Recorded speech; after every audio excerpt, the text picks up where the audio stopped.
नमस्कार, बालक अकॅडमी वरती आपल्या सर्वांचं स्वागत आहे. मी ओम प्रकाश.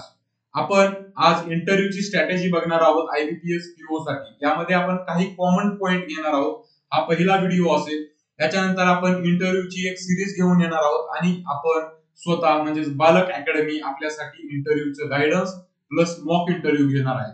तर आपण जर इच्छुक असाल त्यासाठी आपण ऑनलाईन एनरोलमेंट केली पाहिजे. आपण एक गुगल फॉर्म देतोय, तो तुम्ही भरून आपल्याकडे तुमचं नाव, तुमचा रोल नंबर, तुमचा एक इमेज आणि तुमचा date of birth plus mobile number हे तुम्ही त्यामध्ये दिलं पाहिजे, जेणेकरून आम्ही तुमच्यासोबत रीच आउट होऊ. बघा, आज आपण जे काही इंटरव्ह्यू मध्ये कॉमन तुमच्यासाठी काही गोष्टी महत्वाच्या आहेत त्या बघणार आहोत. पहिली तर गोष्ट, ज्या वेळेस तुम्ही इंटरव्ह्यूला जाता त्यावेळेस काय महत्वाचं आहे तर डॉक्युमेंटेशन. डॉक्युमेंट जे काही डॉक्युमेंटचे आपण एक वेगळा व्हिडिओ बनवणार आहोत, त्यामध्ये तुम्हाला कळूनच जाईल. पण कोणते कोणते डॉक्युमेंट घ्यायला पाहिजे, ते जे काही सेट असेल त्याचे वेगवेगळे 2 सेट बनवायला पाहिजे. एक सेट आणि 2 सेट. दुसरं एक इंटरव्ह्यूअरकडे जाईल, एक आपल्याकडे राहील, असा एक सेट बनवायचा, जेणेकरून ऐन टाइमावरती आपली भागमभाग होणार नाही. बरोबर आहे. त्याच्यानंतर सगळ्यात महत्वाची गोष्ट येते ती म्हणजे आपला काही ड्रेस कोड. आपण फॉर्मल ड्रेस वापरला पाहिजे हे सगळ्यालाच माहिती आहे, वेगळं काही सांगायची गरज नाही. फॉर्मल मध्ये आपल्याला जर व्हाईट शर्ट, ब्लॅक पॅन्ट किंवा व्हाईट शर्ट, थोडासा ब्ल्यूइश कलरचा ब्लॅक पॅन्ट असेल तोही चालतो. त्याच्यानंतर स्काय ब्लू कलरचा शर्ट चालेल आणि दुसऱ्याही कलरचा तुम्हाला जर चांगला दिसत असेल तुमच्या शरीरावरती तो काय तुमच्यासाठी, तर तो तुम्ही वापरू शकता. दुसरी गोष्ट, मुलींनी मुलींनी जे काही कुर्ती वापरू शकता किंवा सूट वापरू शकता, किंवा तुम्हाला जर साडीमध्ये कम्फर्टेबल वाटत असेल तर साडी बेस्ट आहे. त्याच्यानंतर बघा, ज्या वेळेस तुम्ही इंटरव्ह्यूच्या ठिकाणी जाता, जसं की आता आपल्या इथं पुण्याला इंटरव्ह्यू होतो बँक ऑफ महाराष्ट्राच्या तिथं, तर तुम्ही ज्या वेळेस तिथं जाता त्यावेळेस तुम्ही एकदम काम आणि कंपोज असलं पाहिजे. एकदम मस्त आपलं मधमस्त. का? कारण तिथं घाबरायची कसलीही गरज नाही, कारण आपली ही शेवटची स्टेज आहे.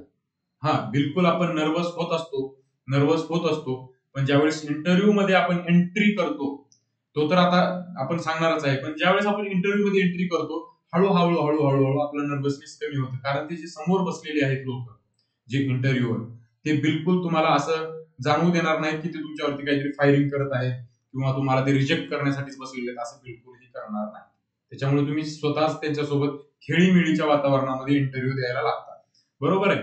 आता पहिल्यांदा बघा, तुम्ही ज्यावेळेस डॉक्युमेंटेशन वगैरे होतं, ज्यावेळेस तुम्ही ते डॉक्युमेंटचा सेट त्यांच्याकडे हँड ओव्हर करता, त्याच्यानंतर तुमचा नंबर येतो इंटरव्ह्यूचा. बरोबर. त्याच्यानंतर ज्यावेळेस तुमचं नाव पुकारलं जातं त्यावेळेस तुम्ही दरवाजा ढकलता. बरोबर आहे. तर काय करायला पाहिजे? नॉक करा, किंवा नॉक केल्याच्या नंतर ते जर तुम्हाला यस म्हणतील त्यावेळेस तुम्ही मे आय कम इन सर म्हणा. बरोबर आहे. मे आय कम इन सर म्हणा, किंवा मराठीमध्ये जर म्हणायचं असेल तर मी आत येऊ का म्हणा. हा, मे आय कम इन बेस्ट आहे, मे आय कम इन म्हटलं पाहिजे. दुसरी गोष्ट, ज्यावेळेस तुम्ही मध्ये जाता त्यावेळेस लगेच खुर्चीवरती जाऊन बसायचं नाहीये आपल्याला. का? कारण ते आपल्याला सांगणारच आहेत बसा म्हणून. त्याच्या अगोदर आपल्याला ग्रीटिंग करायची आहे. जसं की आपण नमस्कार म्हणू शकता, किंवा गुड मॉर्निंग, जी काही दुपारची वेळ असेल तर गुड आफ्टरनून, संध्याकाळची वेळ असेल तर गुड इव्हनिंग असं म्हणू शकता. नमस्कार म्हणलं तर ही बेस्ट आहे. मी स्वतः नमस्कार म्हणून ग्रीटिंग केलेली होती. त्याच्यानंतर ते तुम्हाला बसा हे म्हटल्याशिवाय तुम्ही खुर्चीवरती बसायचं नाही. का? कारण एक थोडंसं आपण त्यांना रिस्पेक्ट देतोय, त्यांची रिस्पेक्ट करतोय, आपण मोठ्यांचा आदर करतो हे त्यांना थोडंसं जाणवतं. आपण जर समजा आपण कुठेही गेलो, आपण कोणत्या तरी मोठ्या माणसापाशी गेलो तर आपण डायरेक्टली जाऊन त्याच्या आधी बसतो का, किंवा त्याने बस म्हणल्याशिवाय बसत नाही. तसंच आपल्याला काहीतरी करायचंय. हे काही वेगळं पण नाहीये. आपल्याला काही असं इंटरव्ह्यू म्हणजे असं काही वेगळं करायला जातोय असं बिलकुलही नाही. हे जे काही डेली लाईफ मध्ये जी काही फॉर्मॅलिटीज असतात त्याच करायच्या असतात. बरोबर आहे. मग दुसरी गोष्ट म्हणजे, ज्यावेळेस तुम्ही इंटरव्ह्यू मध्ये बसता, त्या सीटवरती बसा म्हणल्याच्या नंतर बसता, त्यावेळेस ते काही पहिला प्रश्न विचारतील. बरोबर आहे. पहिला प्रश्न विचारतील, ते तुम्हाला केअरफुली ऐकायचे. पहिला म्हणजे काय, पहिला ते शेवटपर्यंत तुम्हाला केअरफुलीच ऐकायचे. प्रश्न सगळ्यात महत्वाचा म्हणजे तुम्हाला ते केअरफुली ऐकायचे, आणि त्यांच्या सोबत ज्यावेळेस ते प्रश्न विचारतात किंवा तुम्ही उत्तर देता त्यावेळेस त्यांच्यासोबत प्रत्येकासोबत आय कॉन्टॅक्ट ठेवायचं. बरोबर. जो प्रश्न विचारतो त्याच्याकडे बघायचं पहिल्यांदा, प्रश्न ऐकून घेईपर्यंत. पण ज्यावेळेस आपण आन्सर डिलिव्हर करतो त्यावेळेस जर समोर 5 लोक बसलेले आहेत तर त्या 5ही लोकांकडे आपण बघितलं पाहिजे. आता आपण आय कॉन्टॅक्ट मेंटेन करणं म्हणजे आपण असं स्टेअर करणं नाही, असं डायरेक्ट त्याच्या डोळ्यात डोळे घालून असं बघणं नाही, असं करून बघायचं नाही, हे आपल्यालाही माहिती, ह्याच्यात काही वेगळं सांगायची गरज नाही. असं काय होतं माहितीये का, ज्यावेळेस आम्ही असं सांगतो की त्याच्या डोळ्यात असं डोळे घालून बघायचं नाही, म्हटल्याच्या नंतर काय होतं, पोरांचा एक भ्रम होतो, अरे यार मी ह्याच्या डोळ्यात तर डोळे घालून बघत नाही ना, असं डोक्यात फिट होतं. किंवा आपण विचार करायला लागतो की यार मी ह्याच्या डोळ्यात तर बघत नाही, सारखं सारखं याकडे तर बघत नाही. असं बिलकुल नाही, थोडंसं कॅज्युअल ही राहिलं, म्हणजे कॅज्युअल म्हणजे असं काय आपल्याला हात इकडं तिकडं बघायचंच नाही. कॅज्युअल म्हणजे थोडंसं बाबा एका एकदा यांच्याकडे एकदा त्यांच्याकडे असं बघितलं पाहिजे. ज्यावेळेस आपण मित्रांमध्ये गप्पा मारतो, आपण एकाकडेच बघून जर बोलायला लागलो कसं वाटतंय ते, बरोबर आहे. तर आपण मित्रांमध्ये ज्यावेळेस बोलतो त्यावेळेस सगळ्यांकडे बघत करत बोलतो, त्या सांगायची गरज आहे का ह्याच्याकडे बघ एकदा ह्याच्याकडे बघ एकदा, आपण ते एक प्रोसेस ना, आपण आपल्याला काही सांगायची गरज नाही पडत त्याच्यामध्ये, बरोबर आहे.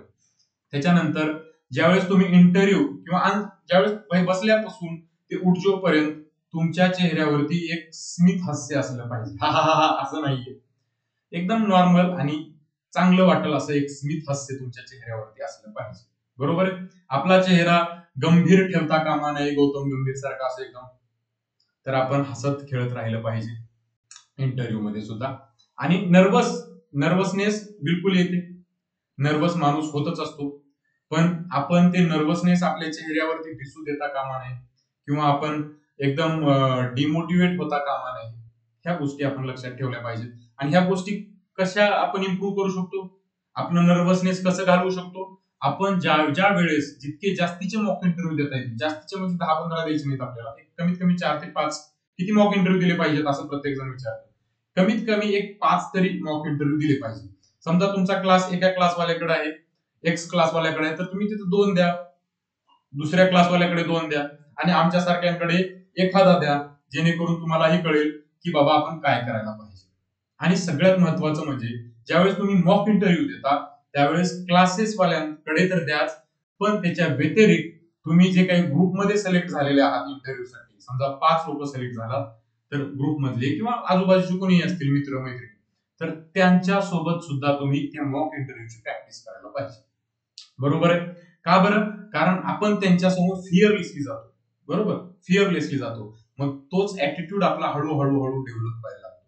त्यांच्यासोबत तुम्ही वेगवेगळे किती इंटरव्ह्यू द्या ना तुम्ही, आणि स्वतःचा अनालिसिस जर करायचं असेल तर तुम्ही एक तुमचा इंटरव्ह्यू एक द्या, 2 द्या, एक पहिला द्या, एक नंतर एक द्या, एक 4-5 दिवसानंतर तुम्ही तो दिला पाहिजे आरशासमोर बसून. तुम्ही स्वतः बसायचं, स्वतः प्रश्न समोर वाटलं तर चिपकवून टाका, एक लॅपटॉप घ्या, त्याच्यावरती क्वेश्चन हे करून म्हणजे एक स्लाइड बनवून हे करा, किंवा क्वेश्चन लिहा आणि तेच पहिलाच प्रश्न आपल्याला विचारायचा आणि आपणच आन्सर द्यायचा आरशात बघून, जेणेकरून आपल्याला आपल्यातला कॉन्फिडन्स हळूहळू हळूहळू बिल्ड व्हायला सुरुवात होते. इंटरव्ह्यू म्हणजे काय, तुमचं तिथं नॉलेज चेक होत नाही इंटरव्ह्यू मध्ये. सगळ्यात महत्वाचं म्हणजे काही लोक म्हणतात, मला भरपूर प्रश्न विचारले की आपण ज्यावेळेस इंटरव्ह्यू मध्ये इंटरव्ह्यूवर आपल्याला प्रश्न विचारतो की काहीतरी प्रश्न विचारला, समजा काहीतरी प्रश्न विचारला आणि आपल्याला त्याचा आन्सर देता आलं नाही, किंवा आपल्याला आन्सर माहिती नाही, त्यावेळेस आपण काय करायला पाहिजे. बिलकुल, आपल्याला जर आन्सर येत नसेल तर sorry sir I don't know म्हणा, किंवा सॉरी सर मला माहित नाहीये असं म्हणू शकता तुम्ही. का, कारण इंटरव्ह्यूवर तुमच्याकडे म्हणजे तुमचं नॉलेज चेक करतो का इंटरव्ह्यूवर, बिलकुलही नाही. प्रिलिम्स आणि मेन्स मध्ये तुमचं ते नॉलेज चेक झालेलं आहे ऑलरेडी, बरोबर आहे. मग ते परत तुमचं नॉलेज चेक करणार आहेत का, तर ते तुमचं नॉलेज बिलकुलही चेक करणार नाही. तिथं तुमची पर्सनॅलिटी टेस्ट होते, बरोबर आहे.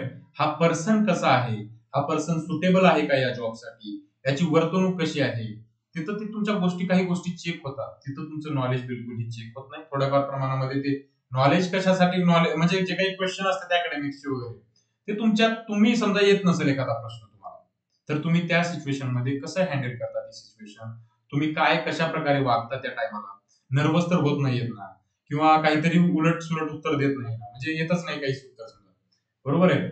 समजा समजा उत्तर प्रदेशची राजधानी काय आहे, येतच नाही, काहीतरी दुसरं सांगितलं भोपाळ म्हणून, म्हणजे येत नाही आणि काहीतरी दुसरं सांगतोय आपण, खोटंही बोलता कामा नाही. आपण बिलकुलही इंटरव्ह्यू मध्ये खोटं बोलायचं नाही. काही काही लोक म्हणतात की माझे काही काही बॅकग्राऊंड असं आहे की मी त्याबद्दल खोटं बोलू का, बिलकुल खोटं बोलायचं नाही. खोटं बोलला, जेवढं खोटं बोलचाल तेवढं आपली नैया जाएगी अंदर. त्याच्यामुळे खोटं बोलायचं नाही. एक खोटं पचवायला 100 खोटं बोलावं लागतं, ते आपल्याला माहिती आहे, त्यामुळे खोटं बोलायचं नाही.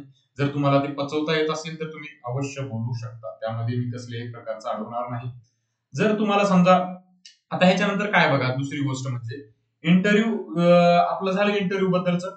आता इंटरव्ह्यू मध्ये जे काही प्रश्न विचारतात, जसं की अकॅडमिक्स वरचे तुम्हाला प्रश्न थोडेफार बोलता म्हणजे त्याचा आन्सर देता आला पाहिजे. त्याच्यामुळे तुम्ही अकॅडमिक्स बद्दल थोडंसं वाचून ठेवा. काही काही जी टर्मिनॉलॉजीज असतात, जी काही जी व्याख्या जास्तीत जास्त येतात, डेफिनेशन, त्या तुम्ही पाठ करून ठेवा. पाठ म्हणजे पाठ in the sense to the point पाठ नाही करायचं आपल्याला. त्याचं ढोबळ मनानं थोडंफार आपल्याला माहिती तरी पाहिजे. आणि आन्सर ज्यावेळेस देतो आपण इंटरव्ह्यू मध्ये एखादा प्रश्न विचारतात, त्यावेळेस आन्सर हे प्रिसाईज असलं पाहिजे. बरोबर आहे, टू द पॉइंट असलं पाहिजे. आपलं आन्सर हे लॉंग भलं मोठं नसलं पाहिजे. आता बऱ्यापैकी पोरं काय म्हणतात की मी जे आन्सर देताना थोडंफार असा हातवारे केलं तर चालते का, असं हातवारे केलं तर चालते का? तर बिलकुल चालतं, काहीही प्रॉब्लेम नाही त्यामध्ये. आता मला सांगा, आपण हातवारे करा म्हणजे निलंगा कुंकड आहे इकडं आहे, लातूर कुंकड आहे इकडं आहे, संभाजीनगर कुंकड आहे इकडं आहे, असं करणार आहे का? आपल्यालाही कळतंय ते कसं करतोय आपण. त्याच्यामुळे आपण नॉर्मल हातवारे करू शकतो.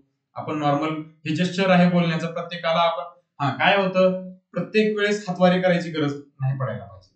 बरोबर आहे. आपण आता माझं स्वतःचं इंट्रोडक्शन देतोय आणि माझं नाव ओमप्रकाश आहे, मी असा आहे, मी तसा आहे, हे समजा काही गोष्टी काही काही बाबतीत टाळायचं आपण.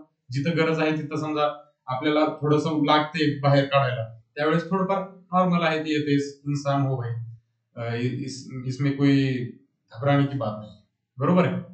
त्याच्यानंतर मॉक इंटरव्ह्यू द्यायचे आपण क्लासेस वाल्यांकडे. बँकिंग अवेअरनेस बद्दल तुम्ही तयारी करा. बँकिंग अवेअरनेस बद्दल बिलकुल तुम्हाला आलं पाहिजे. आरबीआयच्या टर्म आल्या पाहिजेत. जे काही समजा आरबीआयचे फंक्शन आले पाहिजेत तुम्हाला. रेपो रेट काय आहे, रिव्हर्स रेपो रेट काय आहे, बजेट बद्दल थोडंफार माहिती पाहिजे. म्हणजे काय तुम्हाला ते काय कोणत्या खात्याला किती रुपये दिलेत ह्या काही गोष्टी विचारणार नाही. पण बजेटमध्ये जे काही मेन मेन गोष्टी आहेत, बरोबर आहे, त्या गोष्टी मखाना बोर्डचं, त्या गोष्टी अशा तुम्हाला माहिती पाहिजे. आता मखाना बोर्ड बद्दल आपल्याला पूर्ण अख्खा बजेटचं लेक्चर आपल्या गजानन सरांनी आपल्या युट्यूब चॅनलवरती टाकलेले, खूप बेस्ट आहे. तुम्ही पाहू शकता इंटरव्ह्यूला जाण्याच्या अगोदर. मी बिलकुल ही चुकीची माहिती देणार नाही. मी माझ्याच युट्यूब चॅनलचं बघा असं बिलकुल म्हणणार नाही, कारण त्यांनी बेस्ट आणि रिसर्च करून टाकलेली आहे माहिती. तुम्हाला इंटरव्ह्यू मध्ये डिलिव्हर करायला सोपं जाईल. बरोबर आहे. आणि साध्या आणि सरळ भाषेमध्ये आपल्याला आन्सर्स द्यायचे आहेत. त्याच्यानंतर एचआरचे जे काही क्वेश्चन असतील ते आपले समीर सर घेणार आहेत, जे की कन्सल्टंट आहेत, तुम्हाला तर माहिती आहे. बिलकुल ही तुम्ही त्यांचे लेक्चर चुकवू नका. ओमकार सर तुम्हाला प्रत्येक म्हणजे ते वर्साटाईल व्यक्तिमत्व आहे. ते तुम्हाला कसल्याही बाबतीमध्ये त्यांचा आन्सर, तुमचे क्वेश्चन त्यांच्याकडे पाठवा, तुम्हाला ते आन्सर व्यवस्थितरित्या बनवून देतील. आणि त्यांनी जे आन्सर बनवलेले आहेत मित्रांनो, असे आता आम्ही मागच्या वेळेस बाहेरच्या राज्यातल्या लोकांची इंटरव्ह्यू घेतली होती, एमपी आणि युपीच्या 5 लोक होते, त्यामधले 4 लोक फायनल सिलेक्शन झालेलं आहे.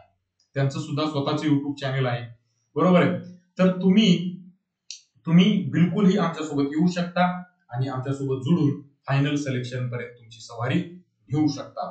आणि तुम्हाला इंटरव्ह्यू साठी बहुत साऱ्या शुभेच्छा. आणि आमचे व्हिडिओ बघत राहा आणि चॅनलला सबस्क्राईब करा आणि व्हिडिओला लाईक करा. थँक्यू, धन्यवाद.